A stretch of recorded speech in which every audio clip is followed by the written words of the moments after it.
Back with the mayor, John McCann of the Hilton Head Island, as we wind down your term. Not done yet. Still got things to accomplish, including a very important Tuesday workshop that council is going to get together and discuss affordable housing and where we go from here. What new things might happen out of that? About 2 months ago, I requested out of David Ames and Tom Lennox to come back to council by the first week in November with an outline as to what our affordable housing should look like. Not a plan, but an outline to see where we are. David and Tom then went out and decided to hold a private seminar, not open to the public, which they invited guests, 20, 30 people they invited from all over the place. People like Alan Wolf and Brendan Riley, and a lot of developers and a lot of just regular people to put But different stakeholders. You've got retail people, restaurant people. That's right. Yeah, all of that. He had them all in there, and they met for a day and a half, and they're coming back tomorrow to meet to talk about what they've discovered, and what they found out, and what's on there, and what their plan is going to be to recommend to council that I requested that they do. A general outline? You think you got an idea of generally where this report is headed? Yeah, they think they have a general outline. Okay. I have some exceptions, some problems. I think the report will come back really, really first class. I don't think there should be any work done at all until we have a referendum in January for the public. Okay. I think the public should decide whether we want affordable housing at all. Not how we're going to pay for it. That's Mark Orlando's job.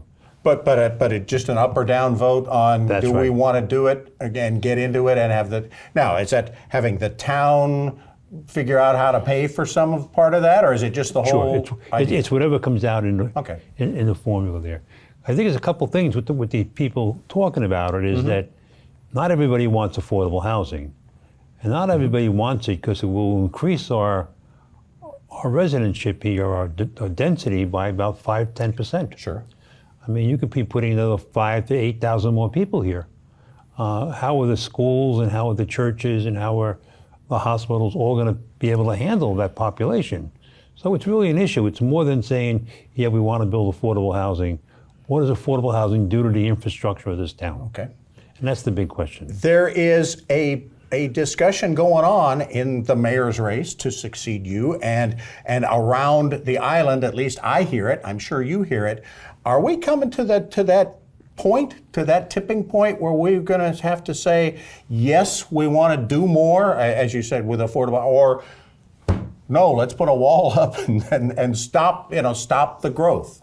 Well, are we getting to that point where we're going to have to have that you are. discussion? I mean, because when you talk about more of the short-term rentals, you're building onto hurting the infrastructure of the island. When you're talking about building affordable housing without thought on how you're going to do it, you're building onto the infrastructure of the island.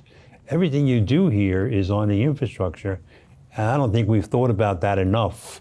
We thought about the workers and where we're going to house them, how we're going to lose them. Maybe we need less businesses. Maybe we need to shrink a little. But that maybe has to be decided by the public. Sure. And not by 8 or 9 people making that decision. Okay. Everybody will claim that's what we're elected for, but you're really not. This is a decision on how to turn the island, how to turn that ship around, and everybody should have a formal say in doing that. All right, and again, that will be for the new administration and a very, I'm sure, core part of what they're going to have on their plate when they walk in the door in December. Anything else on your plate? Yeah, I'm very little saddened this morning. My Yankees aren't going to be in the World Series, but I must say the better team won. Yeah. They had a much better team than the Yankees did. Yankees had a great season. And my hat's off to them, but my hat's off to Houston. Yep, they're pretty good. Good team. Hats off to the Phillies too. We're going to have a good World Series here. All right. But it's not all bad news. It's some good news out there. And you won a free lunch because you won the bet between the Guardians and the Yankees. We had you down 2-1 and kind of let it get away toward the end there. But anyway, if the Cleveland Indians were playing, the Cleveland Indians probably would have won. But the Guardians, the name thing was all wrong. I actually thought it was going to be the tipping point, and karma was going to pay off. Did you really? change the Okay. name, and the All first right. year you will All go right. and win the whole thing. All right. Mayor, great to talk to you. Great to talk to You've you. got your show coming up. We'll get you back here in a couple of weeks before the election and talk about all that. You've brought up some interesting points, something for all of us to be debating. Thanks so much for joining us. Thank you. Mayor Great to John be McCann. here. We're going to be back with more of the WHHI Daily News right after this.